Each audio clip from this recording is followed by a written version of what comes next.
All right, to our other big story today, really the eyes of the nation were on Indiana because Washington, D.C. came to the crossroads of America for a major announcement from the EPA. The Environmental Protection Agency. So that announcement involved a significant reversal on how the U.S. looks at climate change and what contributes to it. 13 News State House reporter Emily Longnecker was actually there for the announcement.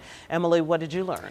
Well, if this proposal is finalized, the head of the EPA says it will mark the largest deregulatory action in the history of the United States. And it involves getting rid of the limits that are in place right now on how much greenhouse gas can come out of cars, trucks, and factories. And that announcement made this afternoon by the U.S. EPA Administrator, the U.S. Secretary of Energy, and Governor Mike Braun, along with other Indiana leaders, all against the backdrop of truck manufacturer Kenworth of Indianapolis. The limits the EPA is proposing to eliminate came in 2009 as part of something called the endangerment finding.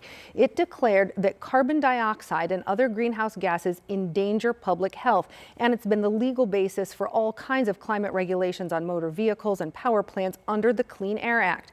This proposal would roll that back.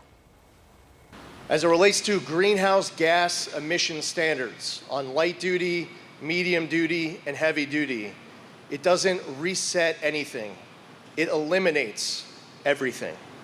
This proposed rule is a proposal to eliminate the endangerment finding, to eliminate greenhouse gas standards, all the regulations that came out, including the electric vehicle mandates, all of the greenhouse gas standards for light, medium, and heavy duty.